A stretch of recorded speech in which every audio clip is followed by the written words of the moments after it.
ব্যয় করেনি কোনো সরকার।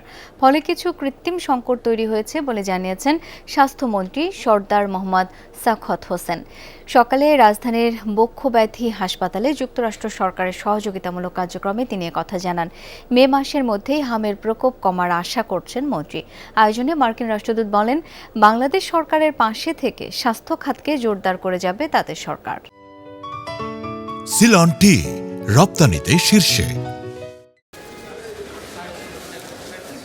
রাজধানীর আগারগাঁয়ে 250 শয্যা বিশিষ্ট বক্ষব্যাধি হাসপাতাল। স্বাস্থ্যমন্ত্রী ও ঢাকায় নিযুক্ত মার্কিন রাষ্ট্রদূতের আগমনে সেখানে তোড়জোড়। যক্ষ্মা নিয়ন্ত্রণের জন্য বিশেষায়িত এই হাসপাতাল ঘুরে দেখেন তারা, কথা বলেন রোগীসহ হাসপাতালের কর্মকর্তা কর্মচারীদের সঙ্গে। এরপর শুরু হয় যুক্তরাষ্ট্র সরকারের স্বাস্থ্য সহায়তা কার্যক্রমের আনুষ্ঠানিকতা। অত্যন্ত সংক্রামক রোগগুলোর বিস্তার রোধে চিকিৎসা সরঞ্জাম ও ওষুধ দেয়া হয় যুক্তরাষ্ট্র সরকারের পক্ষ থেকে। রাষ্ট্রদূত ব্রেন টি ক্রিস্টেনসেন এই সহায়তা তুলে দেন স্বাস্থ্যমন্ত্রীর হাতে।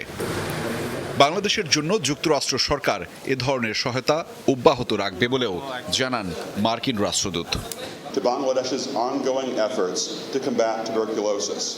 স্বাস্থ্য খাতে আমাদের কয়েক দশকের অংশীদারিত্ব অভিন্ন লক্ষ্যভিত্তিক। আমরা গর্বের সঙ্গে যুক্তরাষ্ট্রের উন্নত প্রযুক্তি যেমন এআই চালিত ডিজিটাল এক্স-রে, পরবর্তী প্রজন্মের জিন সিকোয়েন্স এবং শিশু বান্ধব ডায়াগনস্টিক পরিচয় করিয়ে দিচ্ছি, যা যক্ষ্মা শনাক্তকরণ দ্রুততর করবে এবং সবার জন্য উন্নত স্বাস্থ্যসেবা নিশ্চিত করবে। আমি এই দীর্ঘমেয়াদী অংশীদারিত্বকে আরও এগিয়ে নিতে এবং বাংলাদেশ সরকারের সঙ্গে আরও ঘনিষ্ঠভাবে কাজ করতে আগ্রহী।